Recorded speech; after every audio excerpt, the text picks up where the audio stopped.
So there is a woman in this video that went viral where she went on French media, and the reporters were basically like confused because she started talking about how Zelensky is the crazy one, not Putin.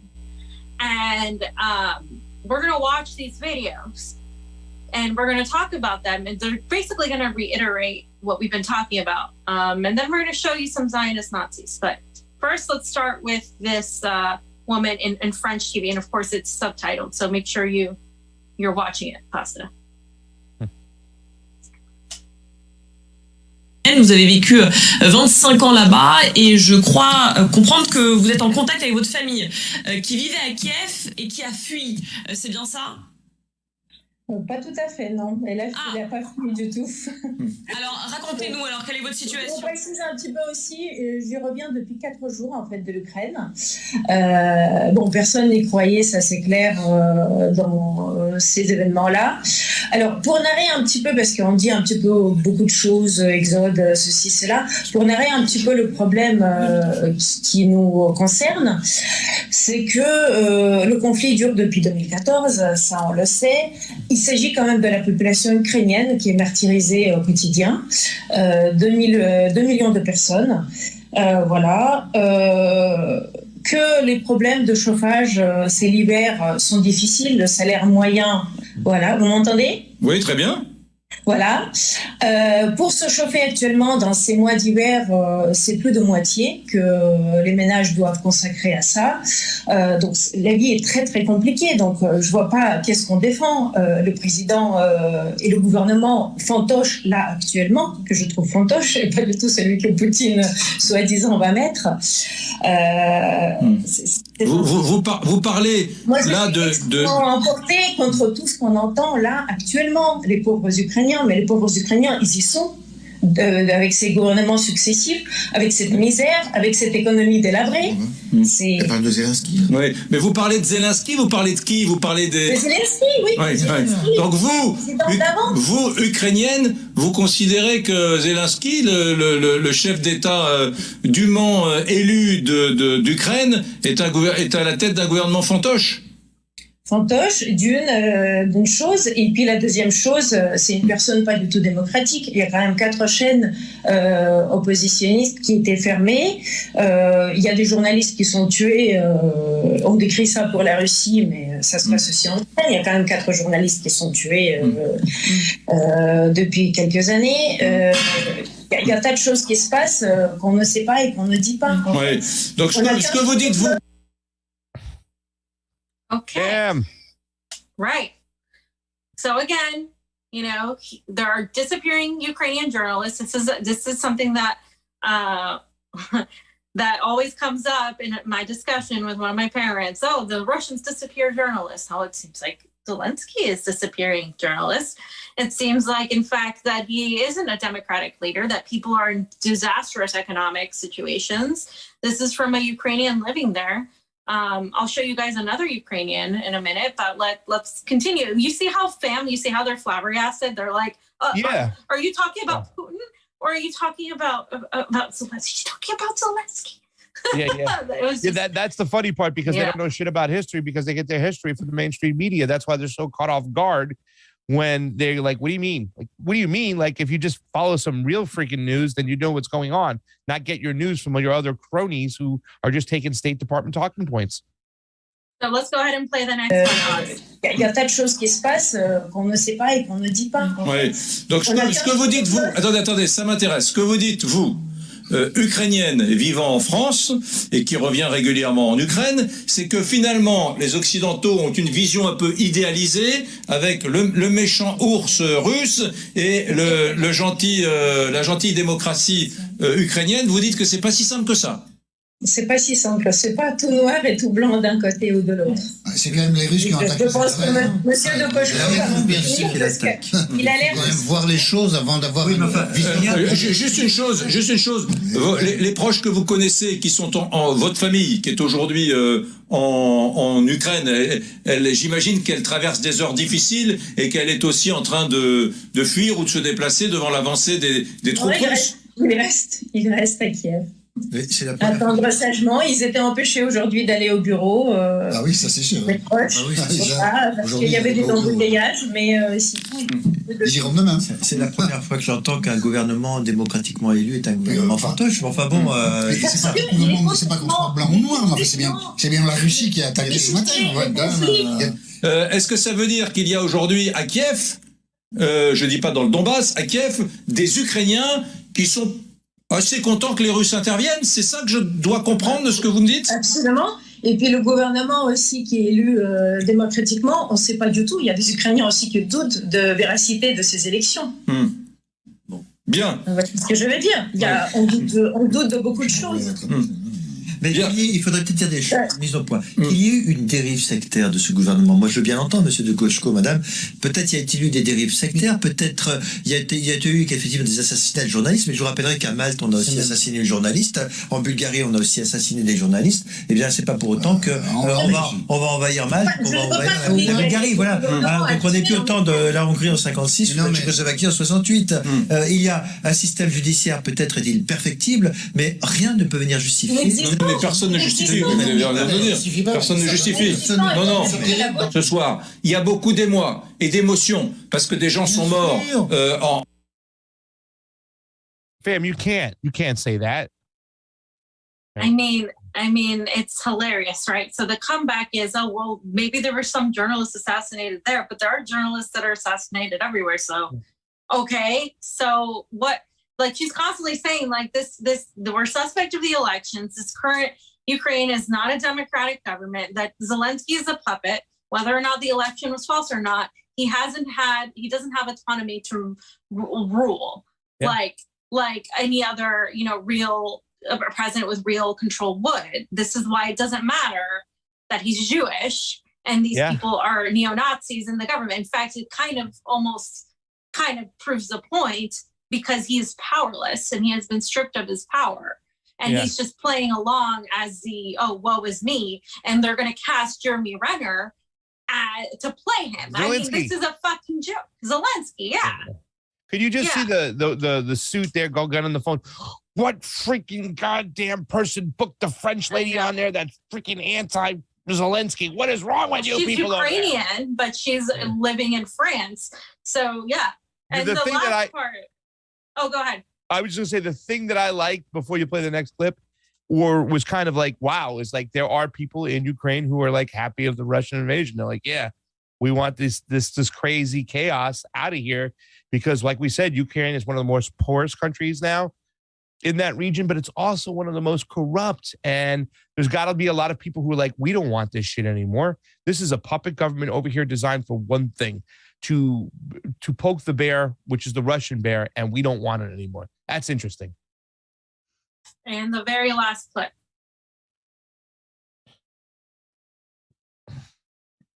Qui sont assez contents que les Russes interviennent, c'est ça que je dois comprendre de ce que vous me dites? Absolument. Et puis le gouvernement aussi qui est élu démocratiquement, on ne sait pas du tout. Il y a des Ukrainiens aussi qui doutent de véracité de ces élections.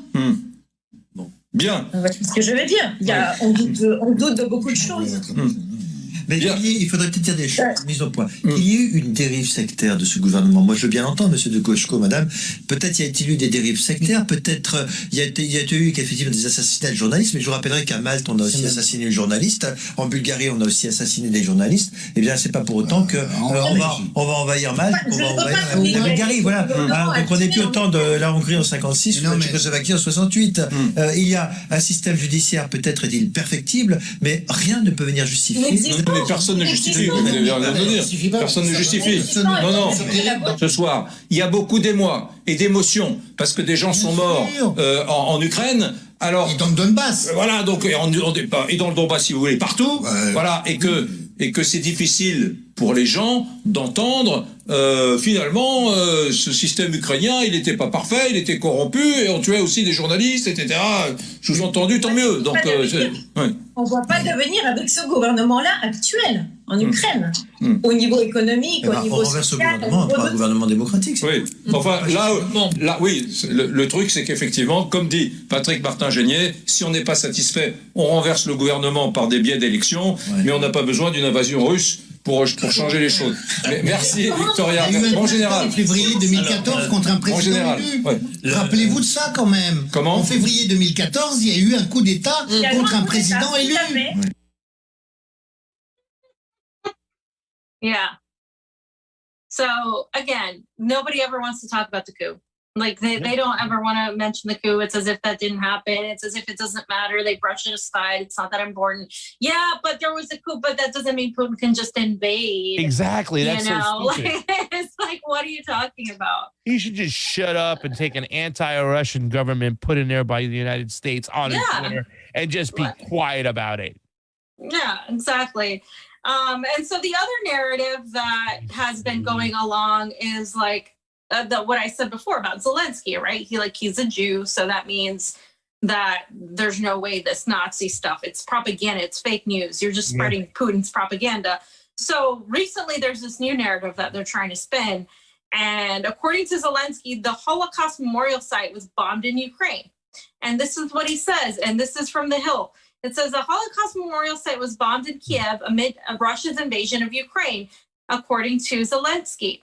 The Babin Yar Holocaust Memorial Site in Kiev honors the estimated 70,000 to 100,000 people who died between 1941 and 1943 during the Holocaust by Nazis of Babin Yar, according to the Memorial Center. The center said that most of the Jewish population in Kiev died during that period.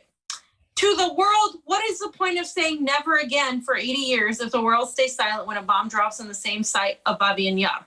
At least 5 killed. History repeating. That is what Zelensky tweeted. Now, I want everybody to know that this is extremely timely because their narrative is falling apart. Because the Azov Battalion, people are finding out who the Azov Battalion are. We just went over multiple videos showing you that they're proud neo-Nazis. Zelensky is allowing and is empowering the Azov Battalion with military weapons, and not only them, but prisoners that have been released to fight in this war. In fact, they are calling for people from all over the world to come in and help fight this war, to join the ranks of the Azov Battalion, essentially the people with most military power and government power in Ukraine. So it's interesting to me how they have to virtue signal about this supposed destruction that hasn't been confirmed by Russia. It hasn't been, they're denying this, while simultaneously funding and giving weapons to literal neo-Nazis. It's just a peak cartoon. And so one of the people from Nicaragua posted this on Twitter in Spanish, and the Convo Couch translated it and said, in case there were any doubt that there are Zionists in Ukraine supporting neo-Nazi groups, here are some images of these fascist terrorists who say more than 1,000 words. And you guys can look at the pictures. This is a picture of the Israeli flag next to the Azov Battalion. And then there's the insignia of these people with the Star of David, with the Azov. And then there's another one right there with a gun. So, you know, these are paramilitary they're not just like neo-Nazis in theory. They don't just go around reading books. They have fucking weapons. Scouts. And there's the yarmulke with the insignia right there. I mean, this is just, so don't fucking come at me with he's Jewish, so you're full of shit. No, it doesn't matter. I got called a fascist confirmed by one of these idiots that hates me because I said that this is the new narrative they're trying to spin, right? And lo and behold, here you go. No. I'm an anti-fascist. I'm a real anti-fascist. When there's neo-Nazis that are real and have weapons and they're engaging in war and they're killing ethnic Russians, Slovaks, Romanis, and ethnic minorities, I stand against that. When there's a Trump supporter that says something you don't like, I'm not going to pay attention to that because I think whatever, let them say whatever. You guys continue to vote for Biden. You guys continue to vote for Democrats. That's, to me, it's more of the same. It's whatever. Yeah. But when it comes to real fucking neo-Nazis, I'm a real anti-Nazi. Okay, and that it's as simple as that. And these people weaponize the Jewish identity, so you can't criticize them. What about the Palestinian people that nobody's talking about? The little girl that got her face blown off, because like that happens all the time. They don't talk about that. That doesn't matter. There can be Zionist neo-Nazis So enough with that whole rhetoric that Zelensky's a Jew, so he can't. No, stop. Yeah. That narrative is dead. Bam. I'm wondering if Marianne Williamson watches this part, would she still feel that we should send these people weapons quickly? I don't know. That's the thing she doesn't watch. You want to take that tweet back or say that I've been more educated on the situation, Marianne. Now you don't want to send the Azov battalion more weapons, whatnot. That dumping AK-47 assault rifles in one of the most corrupt countries in the world and giving it to their citizens was not a good move. Maybe we look back to 2014 and see that this is a puppet government, just like this lady who said that was living there said, and we say, okay, our bad, we shouldn't have been involved. If you're going to be mad at anybody, be mad at Joe Biden and his freaking government and his regime, because they were the same people in 2014 under Obama who started this. And we've talked about Zionists giving these neo-Nazis weapons back in the past. This is nothing new, right, fam? We talked about this a long time ago. Here's just more proof for you, ladies and gentlemen. Here's more proof. But you know what? If all else fails and things are not going your way, fam, go to the bullpen. Go to the left hand. That's what they say, left-handed. Get Hillary Clinton in there. Get Clinton in there to mop it up. When you start agreeing with neocons, with George W. Bush, with Hillary Clinton, there's something wrong. So here's Hillary Clinton propping up, this pro-war sentiment against Russia, against Putin, completely. This is Hillary Clinton, queen of warmongers. Let's hear what she said. That is a possible way out. If the Ukrainians, with our help, can impose enough economic pain on Putin and, sadly, the Russian people, combined with providing weapons, that might be the only way that right now I can see us getting to a stalemate. Did we play this video already? The second people one? From even greater tragedy. Okay, I thought it. Sadly, fam, the Russian people, we got to starve them out, but it's worth it at the end of the day because it helps our geopolitical goals. Go ahead. Yeah, no, and so just to counteract Hillary's point of view, again, another person living in Ukraine with family, and they have their own YouTube channel, and they've been talking about this forever, talking about what's going on every day in Ukraine. This guy has his own YouTube channel. So look him up. His name is Gonzalo Lira. We played this the other day. Italian. Yeah, I thought we did. That's what I just said. The other day. Make sure it's a great one. I think we should play it again, too, as well, because there's somebody walking in the streets of Ukraine. You can see what's going on. Just make sure to check it out in case you haven't checked it out. We don't have to play it. You just make sure, guys, to check out his YouTube channel. And then the last one I wanted to show was Wyatt's tweet, because and I didn't get to put Mint Press's video about how they were talking about Syrians. These aren't Syrians. These are Ukrainians. Again, more of that, these people are civilized just because they're Ukrainian. And again, you're fomenting that neo-Nazi sentiment very well there. But this is Wyatt Reed. Spot the difference. You got the Wikipedia page, 2011 military intervention in Libya. American-led intervention in Iraq, 2014 to 2021. American-led intervention in the Syrian civil war. 2022, Russian invasion of Ukraine. I mean, it's only an invasion when Russia does it. It's only an invasion, and he's only the crazy lunatic when it's Russia. For us, it's right? intervention. Everybody else is just a little intervention. And in fact, it's nice that they put intervention, because I'm surprised they didn't do humanitarian aid or, to going to help to restore democracy all over the world. I mean, that's essentially what it was until recently. I mean, they're now, at least they have to put intervention to be a little bit more, closer to the truth. But that's where we're at, you guys. That's where we're at. You know who needs an intervention? America's foreign policy. Somebody should sit down, like, we're all in the room here. We need to talk to you. This is an intervention about your policies, and it's not good. Maybe you should stop arming radicals, supporting radicals, funding radicals. Maybe you should leave other people alone and stay out of stuff just because you want to have a geopolitical control over the whole world. Put austerity measures on the people by making them use your monetization system. Maybe stop stealing their resources. I don't know, but this is an intervention. We should have an intervention with America's foreign policy, fam. I think that would be good. We do. We need somebody to name themselves the Guaido of America. America.